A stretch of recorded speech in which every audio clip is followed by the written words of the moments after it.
कौन क्या करे। महत्वपूर्ण यह चीज है कि हमें भारतीय जनता पार्टी को हराना है, उसके लिए हमें जो भी रणनीति बनानी पड़ी वो रणनीति हम बनाएंगे। न केवल भ्रष्टाचार की बू आ रही है, लेकिन एक धर्मांता की भी बू आ रही है। डिवाइड एंड रूल तो उनके डीएनए में है। वो जो काम अंग्रेज करते थे वो काम भारतीय जनता पार्टी कर रही है। बात नहीं है, कोई रूठले मनाने की बात नहीं, ससुराल जाने वाली बात नहीं है। बहुत महत्वपूर्ण एक पर्व है।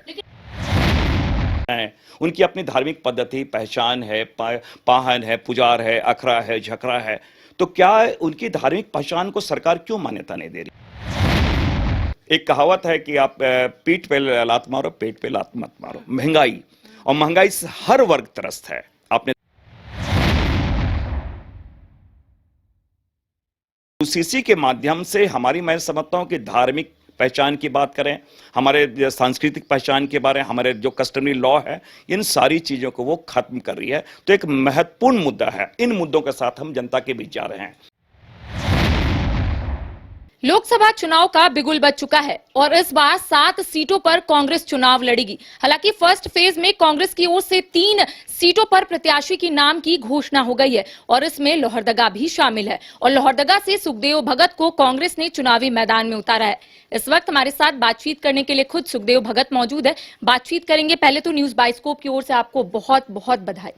जोहार और धन्यवाद आप सबों का। ये बताइएगा, सबसे पहला एक सवाल रहेगा कि किस तरीके से तैयारियां जो है आप कर रहे हैं? निश्चित रूप से मैं काफ़ी सौभाग्यशाली हूँ कि तकरीबन मैं समझता हूँ 6-7 महीने पहले जो हमारे पहले ही लोहरदगा लोकसभा समन्वय समिति कोऑर्डिनेशन कमेटी का गठन हो चुका था, जिसमें संसदीय क्षेत्र के सारे जो हमारे सीनियर लीडर्स हैं, अलग अलग अनुषांगिक इकाइयों के लोग हैं, उनकी लगातार बैठक हुई। दिल्ली से लोग भी आए, उनके बारे में बैठक हुई। तो हमारी तैयारी काफ़ी लंबे अरसे से चल रही थी और इसलिए इस बार हम लोग काफ़ी कंफर्टेबल फील भी कर रहे हैं। इंडिया गठबंधन की ओर से ये कहा गया है कि 14 के 14 लोकसभा सीट जो है वो इंडिया गठबंधन के खाते में आएंगी। पहला जो ओपनिंग हुआ है वो आपके सीट से हुआ है, यानी कि लोहरदगा सीट से। और ऐसे में क्या कुछ पहले से आपने कहा कि आप तैयारियां कर रहे थे, अब कैसे लोग के बीच में जा रहे, क्या रिस्पॉन्स आ रहा है लोगों की ओर से? सबसे पहले मैं आपके माध्यम से मैं हमारे अध्यक्ष माननीय मल्लिकार्जुन खड़गे साहब, आदरणीय सोनिया गांधी जी, आदरणीय राहुल गांधी जी, आदरणीय केसी वेणुगोपाल जी, हमारे प्रभारी गुलाम अहमद मीर साहब, अध्यक्ष राजेश ठाकुर जी, सेल्फी हमारे आलमगीर आलम साहब और तमाम वरिष्ठ नेतागण का मैं आपके माध्यम से उनका मैं आभार प्रकट करता हूं, उनको धन्यवाद देता हूं कि उन्होंने हम पे विश्वास किया। एक बात मैं जरूर कहना चाहूँगा कि आपने लोहरदगा की बात कही और इस पर पुनः मुझे जिम्मेवारी दी गई है कि ये सीट का मैं महागठबंधन का प्रत्याशी हूँ। मैं 2019 में भी था और बहुत ही नॉमिनल मार्जिन से मैं ये इलेक्शन में हार गया था। मैं थोड़ा पीछे जिक्र करना चाहूँगा। लास्ट टाइम जब झारखंड का जब चुनाव हुआ तो माननीय प्रधानमंत्री मोदी जी यहाँ लोहरदगा से उन्होंने शुरुआत की थी।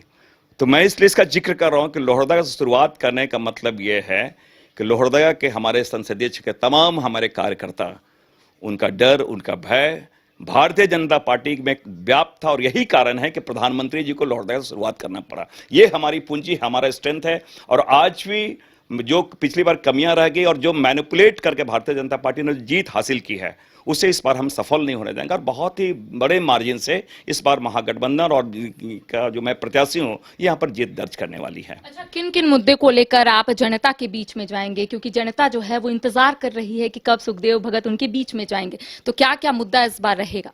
मैं लगातार मैं ये कर रहा हूँ कि जनता के बीच में लगातार मैं कह सकूँ तो 1 साल से मैं लगातार हूँ।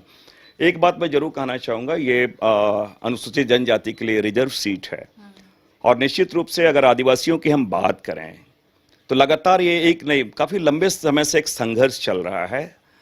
आदिवासियों के जो हमारे धार्मिक पहचान है, अस्मिता की बात हो, जो रिलीज आइडेंटिटी सरना जनगणना कॉलम में सरना धर्म कोड हो, और ये इस निमित्त यहाँ के हमारे विधानसभा से पारित भी हुआ है, बंगाल से भी भेजा गया है। और मैं विधानसभा में सबसे पहले प्रश्न करने वाला नीतिगत प्रश्न, ये प्रश्न मैंने विधानसभा में उठाया था। लगातार इसके बारे में हम मुखर हैं और इसके बारे भारतीय जनता पार्टी जिनकी सरकार है, जबकि संविधान में पूरे प्रावधान दिए गए हैं कि भाई हर चीज का, जब यहाँ पर हम बाघ का, हम हाथियों का जनगणना करते हैं तो क्या आदिवासी जो हैं उनकी अपनी धार्मिक पद्धति, पहचान है, पाहन है, पुजार है, अखरा है, झकरा है, तो क्या उनकी धार्मिक पहचान को सरकार क्यों मान्यता नहीं दे रही है? अगर जब यहां से गया तो क्यों सरकार उसके बारे में मौन है? सबसे दुखद स्थिति यह है कि यहाँ अन्य एक कॉलम हुआ करता है जिसमें अपनी हम पहचान लिखते हैं, उसे भी बंद कर दिया गया है। तो ऐसा लगता है कि भारतीय जनता पार्टी ने मान के आदिवासियों के प्रति एक अलग सा नजरिया उन्होंने रखा है। तो एक अहम मुद्दा है। दूसरी बात, जल जंगल जमीन की अगर हम बात करें तो कांग्रेस पार्टी, ये हमारा ये नारा नहीं है, हमारी कमिटमेंट, हमारी प्रतिबद्धता है। और आपने देखा होगा लगातार इसके पहले हमारे मुख्यमंत्री, यहाँ भारतीय जनता पार्टी के मुख्यमंत्री थे, उन्होंने सीएनटी एक्ट में संशोधन लाने का प्रयास किया, जिसका नतीजा वो सरकार, हम लोगों ने उन्हें पलट दिया। और आज भी जिस हमें राइट टू फॉरेस्ट एक्ट 2005 की हम बात करें, हम ग्राम सभा की बात करें, ग्राम सभा का जो कॉन्सेप्ट है हमारे गांधी जी के, महात्मा गांधी जी का कॉन्सेप्ट है। अभी सरकार हमारी बदली है छत्तीसगढ़ में, वो हंसदेव जंगल की अब बात करें, वो ग्राम सभा उन्होंने खत्म कर दिया। और जिस प्रकार कटाई की जा रहा है, जिस प्रकार कारपोरेट घरानों को वो सारी चीजों को हैंडओवर कर रही है, तो ये एक मुद्दा है, जमीन का मुद्दा है, ये इसका मुद्दा है। अगर और ओवरऑल हम बात करें, ये दोनों तो मुद्दे हमारे हैं ही हैं।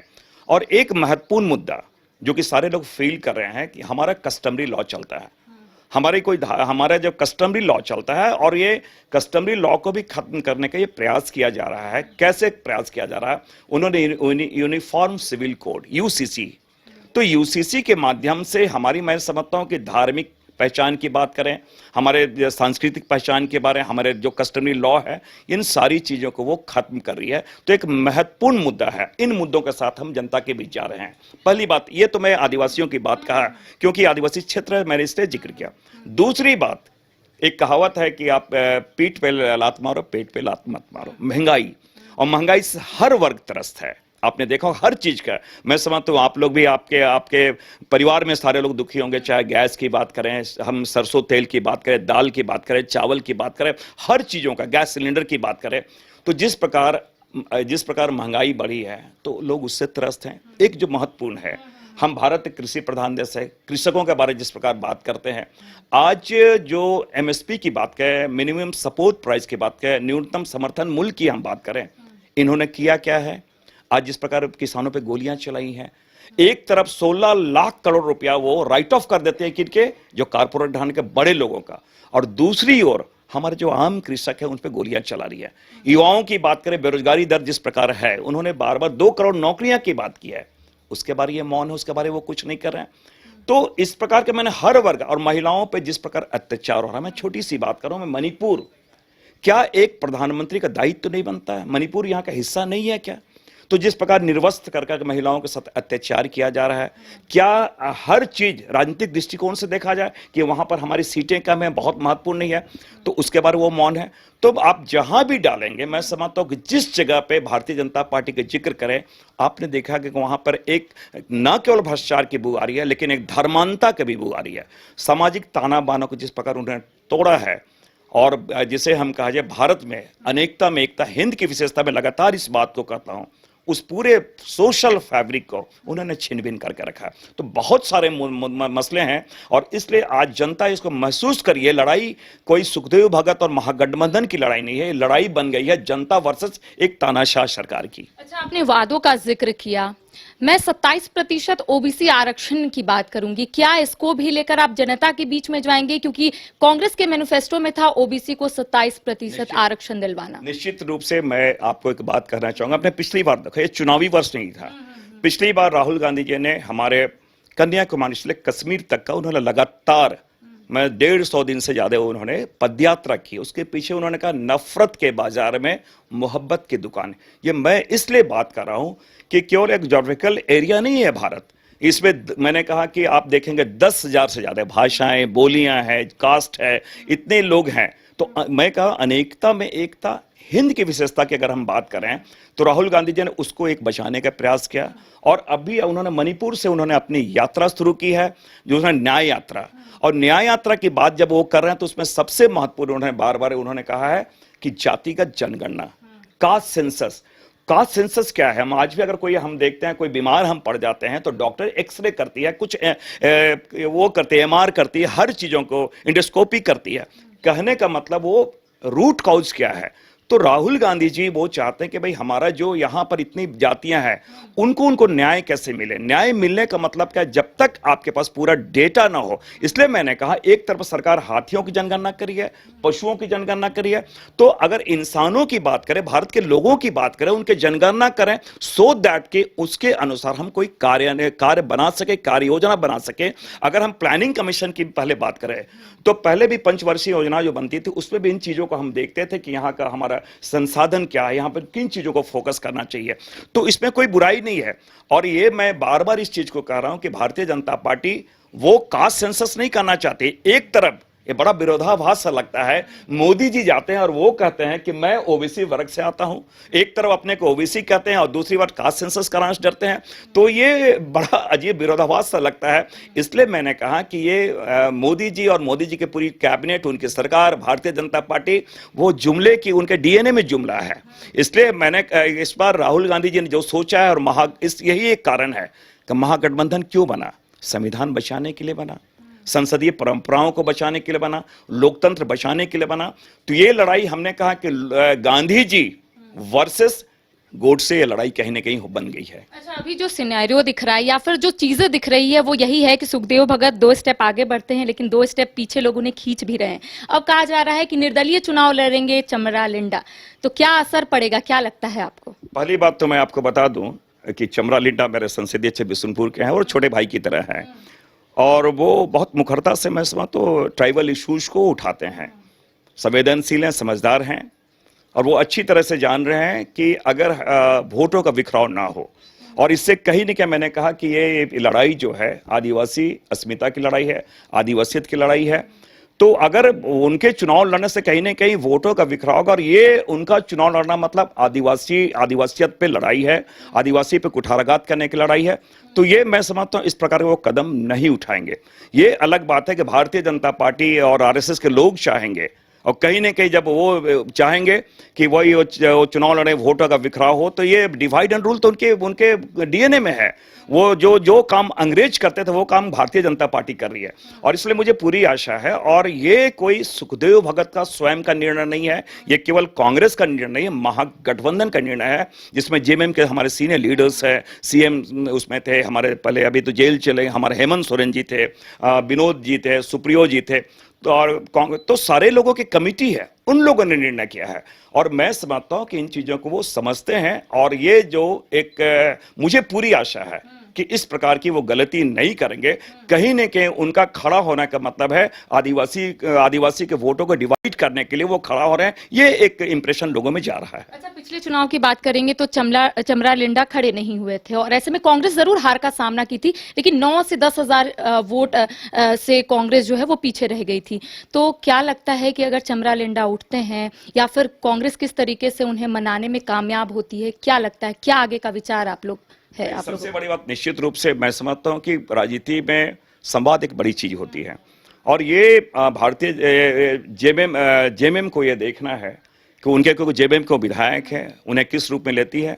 और अभी कल भी बात हुई थी, हमारे सीएलपी साहब से बात हुई, अध्यक्ष जी से बात हुई, मैं समझता हूं हमारे प्रभारी और सारे लोग, मैंने कहा कि देखिए मनाने की बात नहीं है, कोई रूठले मनाने की बात नहीं, ससुराल जाने वाली बात नहीं है, बहुत महत्वपूर्ण एक पर्व है। लेकिन आंकड़ा ज्यादा नहीं था, 9,000 का आंकड़ा सिर्फ था। मैं आ रहा हूं, मैंने कहा कि जब हम लोगों ने कमर कस ली है, चुनाव में जाना है, तो मैं अपेक्षा करता हूं, मैंने कहा कि गठबंधन को पालन कर अपेक्षा करता हूं।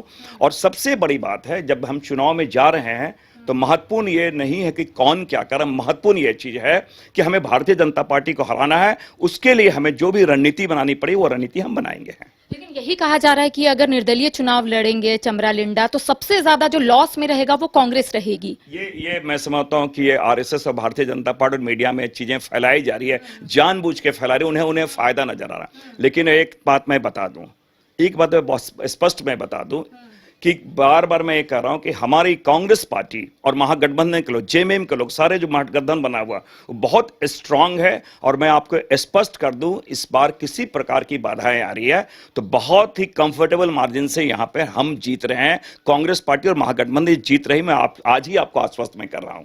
अच्छा, आपने पिछले चुनावों का जिक्र किया था, आपने कहा था कि बहुत कम मार्जिन से कांग्रेस हारी थी, तो क्या लगता है चूक कहां हुई थी? क्या उस चूक को सुधारने की कोशिश की जा रही है? क्योंकि जनता से लगातार बार मुलाकात कर रहे हैं आप, तो ऐसे में क्या लग रहा है कि क्या सुधारनी चाहिए जो पिछले चूक हुई थी? निश्चित रूप से एक आपने बहुत अहम प्रश्न किया है।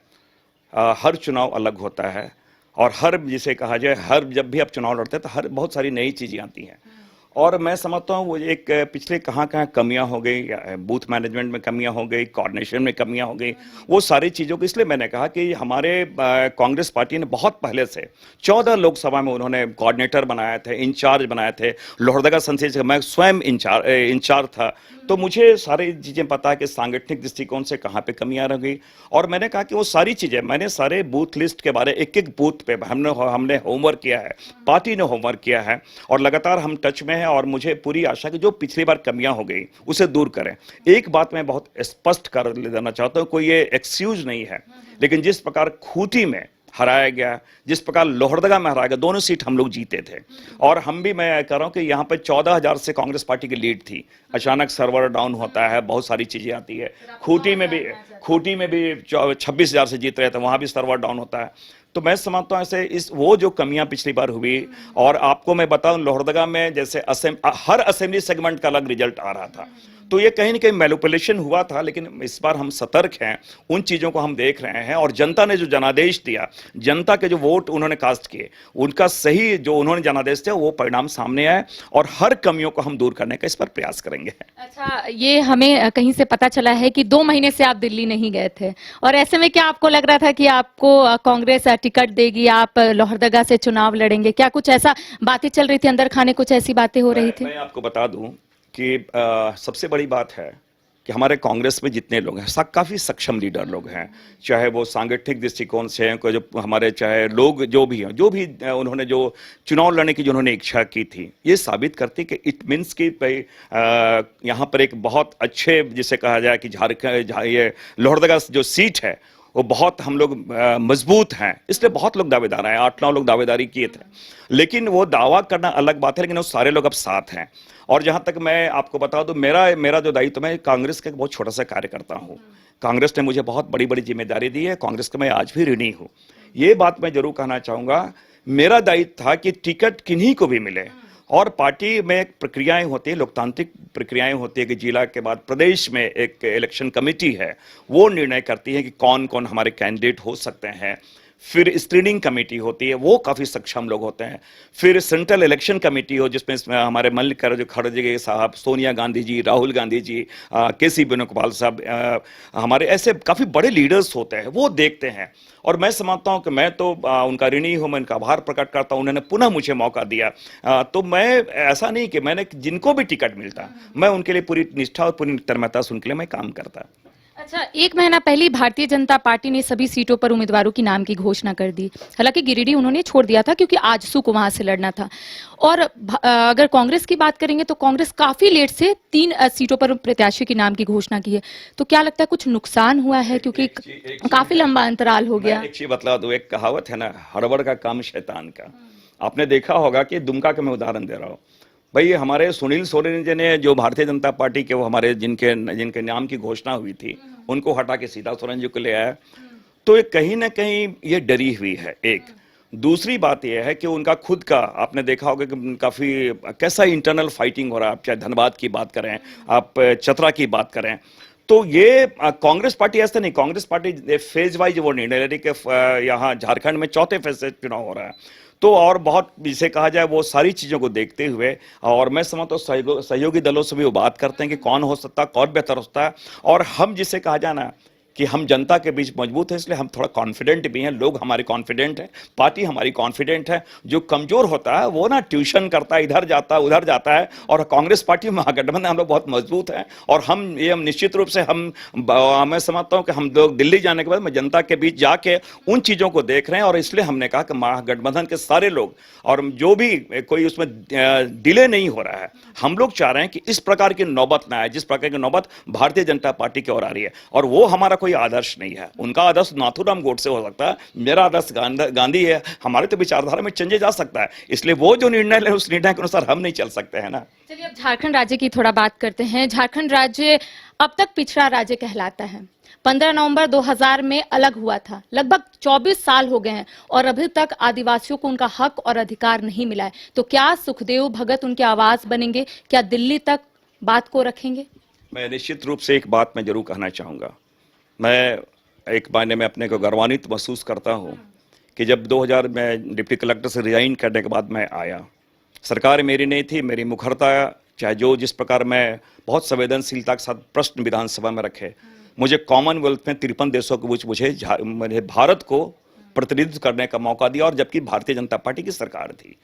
और उन मुद्दों को जो संवेदनशील मुद्दे रहे हैं, मैंने कहा कि उन मुद्दों को, चाहे आदिवासी के मुद्दे हो, आम लोगों के मसले हो या अल्पसंख्यकों के मसले हो, उन मसलों को लेकर मैंने बहुत मुखरता से विधानसभा में रखा है। और आज भी जो मेरी प्रायोरिटी है, मैं एक चीज मैं बता दूं, जैसे इन मुद्दे संवेदनशील मुद्दों के अलावा कनेक्टिविटी एक बहुत बड़ा फैक्टर है। और लगातार 3 बार से हमारे सांसद, हमारे सुदर्शन भगत जी भारतीय जनता पार्टी के रहे हैं। उसके पर अब एक चीज, उसके बावजूद यहाँ पर अगर आज एक रेलवे लाइन की जो बात होती है, गुमला वाले लगातार कहते हैं, जो हमारा कोरबा जाने की बात है, उसके बारे में मौन है। जी समीर उरांव जी, जो अभी 6 साल से, विगत 6 साल से वो राज्यसभा के सांसद थे, एक बहुत महत्वपूर्ण है जिस कम्युनिटी से वो आते हैं। ये क्या है, सरना कोट के बारे में वो मौन है। उनके यहाँ पे 12 सांसद है, उसके मौन है। और जिस प्रकार के सौतेला व्यवहार झारखंड से किया जा रहा है, और आज भी एक बात मैं बता दूं कि इन मुद्दों को लेकर मैंने कहा कि झारखंड में भी 20 साल हुआ, 20 साल में हमारी 2 बार सरकार रही है, कोalition की सरकार रही है, उनकी फुल मेजॉरिटी की सरकार पिछली बार भी थी, लेकिन उन मसलों को लेकर वो मौन रही है और कभी की नहीं है। तो ये तो मैं मान के चल रहा हूं कि वो ना केवल आदिवासी विरोधी है, वरन मैं तो ओबीसी विरोधी, जो इस प्रकार जो 27% वाला वो किया गया है, अल्पसंख्यक विरोधी तो शुरू से रही है, जिस प्रकार प्रताड़ित की जा रही है। तो अगर ओवरऑल देखा जाए तो मैंने कहा कि वो भावनात्मक मुद्दों को लेकर केवल जाती है, जो बेसिक हमारे मुद्दे हैं, उस मुद्दे पे भारतीय जनता पार्टी फेल है। और आज वो डरी हुई है, सहमी हुई है, इसी कारण इस प्रकार के वो कृत्य कर रहे हैं। और इसका नतीजा ये हुआ, आपने देखा होगा, एक लगातार जो एक स्वस्थ, जैसे प्रजातंत्र के एक तरीका होता है कि इक्वल फुटिंग पे, इक्वल लेवल पे उसे मैच खेलने का मौका दिया जाए। जिस प्रकार हमारे आईटी के हमें नोटिस आ रहे हैं, जिस प्रकार हमारे अकाउंट फ्रीज कर दिए जा रहे हैं, ये साबित करता है कि एक डरी हुई सरकार है, डरी हुई इस प्रकार की वो कार्रवाई वो कर रही है। अच्छा, उड़ते उड़ते एक और खबर सामने आई है कि लोहरदगा के कई प्रोमिनेंट फेसेस है जो ये चाहते थे कि सुखदेव भगत आगे ना जाए, और कई लोग बयान भी दिए हैं कि सुखदेव भगत अगर अकेले रहते तो शायद वो बहुत आगे जा सकते थे, लेकिन कई लोग जो है उन्हें पीछे खींचने की कोशिश कर रहे। तो क्या लगता है, ऐसा सही में हो रहा है लोहरदगा में, या फिर ऐसी उड़ते उड़ते खबर आई है? मैं समझता हूं कि इस प्रकार की चीजें आती है और ये भी मीडिया में फैलाई हुई बात है। मैंने विपक्ष की रणनीति है, मैं जहां पे आप इंगित कर रहे हैं, मैं आपको बता दूं कि 2 नाम मैं जरूर कहना चाहूंगा जो हमारे गार्जियन की तरह हैं। डॉक्टर रामेश्वर राव जी, जो यहाँ के अभी मंत्री हैं, पूर्व अध्यक्ष रहे हैं, यहाँ के विधायक हैं। दूसरे हमारे बड़े भाई, हमारा आदरणीय धीरज प्रसाद साहू जी हैं, जो राज्यसभा के सांसद हैं। ये लगातार मैं मीडिया में भी देखा कि ये इस प्रकार के, जबकि मैंने कहा कि दोनों हमारे घर के हैं और एक पार्टी के हैं, और वो मैं आप इलेक्शन में आप देखा कितनी तन्मयता के साथ वो काम करेंगे, और वो मैं समझता हूँ कोई कसर नहीं छोड़ेंगे वो जिताने में, क्योंकि वो कहीं न कहीं, मैं आज आपको बता दूं, कहीं न कहीं वो भी ये मान के चल रहे हैं कि देश बचेगा, संविधान बचेगा, लोकतंत्र बचेगा, तभी हम लोग सारे लोग हैं। तो वो ऐसी कोई बात नहीं है, उड़ती खबर है और र्यूमर्स ये ज्यादा मैं कहना चाहूंगा। ये र्यूमर्स है, ऐसी कोई, इसमें कोई सच्चाई नहीं, इसमें कोई सच्चाई नहीं है, और उनका हमेशा सहयोग मिलता रहा है, और मैं एक तो गार्जियन की तरह सहयोग मिलता रहा है। चलिए, ऑल द बेस्ट आपको। Thank you very much, thank you very much. तो देखिए, कांग्रेस की ओर से 3 सीटों पर प्रत्याशी की नाम की घोषणा हो गई है। लोहरदगा से सुखदेव भगत को कांग्रेस ने चुनावी मैदान में उतारा है। आपने सुना कि इनका मुद्दा बहुत ही नॉर्मल रहेगा। जिस तरीके से राज्य में लगातार कई ऐसे मुद्दे हैं जिसको लेकर हर एक लोग अपनी बात को उठाते हैं, चाहे वो मुद्दा आदिवासियों को हक और अधिकार दिलाने की बात हो, या फिर 27% ओबीसी आरक्षण की बात हो, कई मुद्दों को लेकर ये जनता के बीच में भी जाएंगे। फिलहाल मुझे और सहयोगी नूतन को दे इजाजत। नमस्कार।